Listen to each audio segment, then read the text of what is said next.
Hello, ladies and gentlemen. My name is Draxus the Barbarian, and welcome to my channel. Um, I realized that in my first video I recorded holding the phone vertical, but I should have been holding it horizontal. So from now on, I will do that instead of making it that weird little screen that everybody hates. Um, for the rest of this video, I'll be talking about Riri Williams and how Marvel can fix her so that she's not an absolutely terrible character that nobody wants to look at or read, more so. Um, and honestly, other than changing the creative team of the currently running series, I think the best thing Marvel can do to fix Riri is give her a year one. Go back and like comic fans were used to bad continuity, to continuity being very confusing and sort of picking and choosing which parts we like and which parts we don't like and just saying that's continuity. For example, I've never read a Spider-Man story after One More Day, even though I have actually read some Brand New Day. They just don't exist in my mind. One More Day, that's like the end of Spider-Man for me. And I know that's a lot same for a lot of people. But this isn't a Spider-Man video yet. Um, so what they do with Riri, they could just give her a year one, make it a 5 issue original graphic novel, like that size. What that's about 136 pages. And just make it about her origins. So like the first issue would just be about her life. Now I can't recall where Riri's from, but we're gonna say Chicago. So just make it the first issue would just be about how shitty her life is.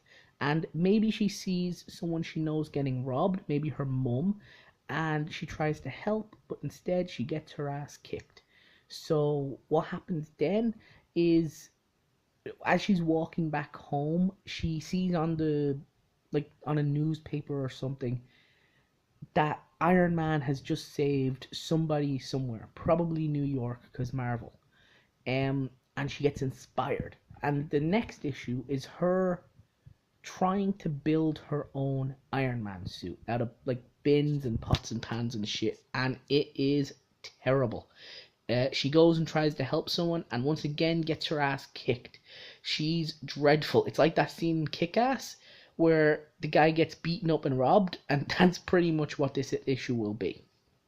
Except at the end of the issue, we'll cut to Tony, who reads about her in the newspaper. And in this, Tony's not in a coma, that's dumb anyway, but he reads about her in the newspaper, and he thinks that he should have a protege of some description. So he goes and finds her. The third issue is him finding her, and then they have a little fight, but like she eventually agrees to be trained, and he tries to teach her how to be a superhero. And that's issue 3 and 4. And that doesn't work. In the end, she gets frustrated and leaves because she's very narcissistic, and she thinks, even though she is very smart, she thinks she's much smarter than everyone else around her. And she's never been around someone like Tony, who is indeed much, much smarter than her. So there's that little sort of interpersonal conflict. You also find out more about her personal life. Maybe her parents are divorced. Maybe her dad's in jail. You know, like just pick and choose from the tropes here. People laugh about tropes, but honestly, a lot of these tropes have been around for 75 years. Don't change something that ain't broken. So then the fifth and final issue, or sixth, I'd go 5 issues. What you do with the fifth issue is you'd have her go out and try to be a superhero without Tony, and it utterly fail. And at the end of the issue, the very last panel is a full splash page of just her knocking on Tony's door, him answering it, her going, "I'm ready to be trained," and him saying, "You've got heart, kid." And then you got the origin of her being called Ironheart, because as far as I know, that doesn't actually have anything other than the fact that she's a soulful saint type character at the moment. But that's how you would do it, and that would be year one. And if you wanted to then continue that, like, I think that would actually be quite successful. But if you wanted to continue it, you would make that the ongoing story. Have Tony and Riri have a sort of Batman and Robin relationship. But the audience knows that Tony is going to die, or go in a coma, or whatever. And that's sort of the whole crux. Unlike Batman and Robin, where you don't expect Robin to actually ever take over, with the exception of some stories, we know Iron Man is going to become Ironheart. What I would do for like the second graphic novel would I'd have the first few issues be about her training under Tony, and then her going back. Like the end of that would just be her going back to Chicago and being a street level hero. And then a third graphic novel, which is this is like this would be 15 issues in at this point. The third graphic novel would be about her being a street level superhero, similar to Spider-Man in his original series, like his original run by Stan Lee. She fights bank robbers and very very low level criminals. There's no one bigger than the Kingpin. Like you have to invent all new characters, but nobody bigger than the Kingpin. He would be like an analogous character would be the big bad of that entire series. And that would get you could continue that up to maybe issue 20 or 30. And at that point, you've got a comic book. Like I don't need to explain what they have to do for the next 200 issues. The first 30 issues, like, it's not hard. Comic book fans, and like, how would you mention the current run, Ironheart being a pseudo Tony Stark teenage genius boy wonder type MacGuffin? You wouldn't. You don't talk about her Mary Sue stuff. You if this is successful, you basically just forget about her older stuff.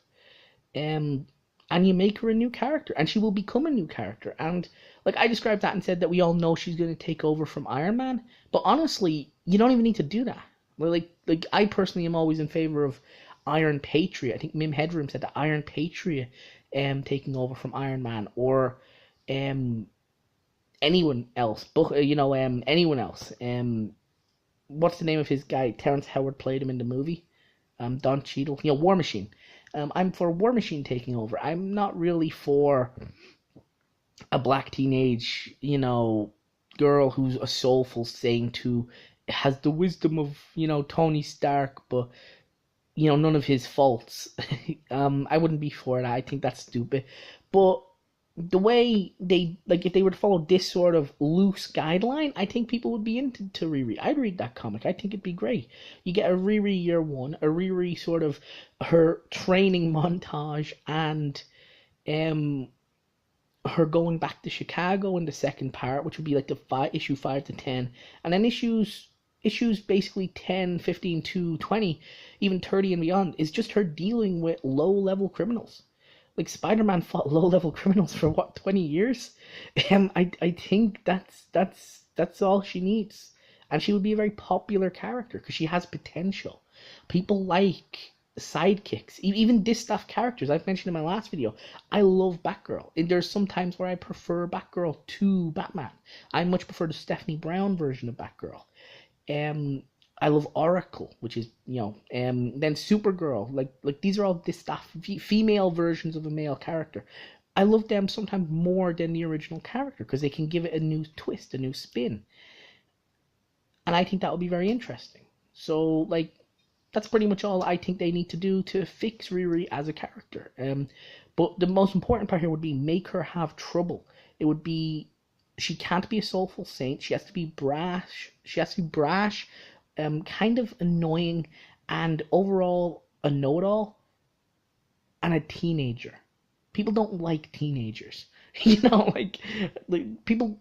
Teenagers are annoying. They're 15, 16, all these hormones, all these things going from. You want to strangle every teenager. I have a little brother. You spend 15 minutes with him, you want to strangle him, but like, you care for him as well. But that's what he should be. He should, or she should be. Sorry. She should be kind of annoying as a character, but always likable. Like that's why Spider-Man's funny. Most of the characters were witty. Pretty much all teenage characters are witty, with the exception of Damian Wayne, and he's very divisive among fans. So I think that's what they should do with her. Make Riri Spider-Man. We all love Spider-Man. Spider-Man's huge. I'd go make her Spider-Man. And yeah, so let me know what you think about this. Like, comment, share, subscribe. And in the comments below, tell me how you would fix Riri. Do you think she can be fixed? I've heard a lot of people say that they think she's a dead character, that as soon as someone else takes over the writing, they're just going to let her die off. I think that would be a shame. I like Riri, in theory. So, yeah, let me know what you think. Thanks for tuning in. Talk to you later.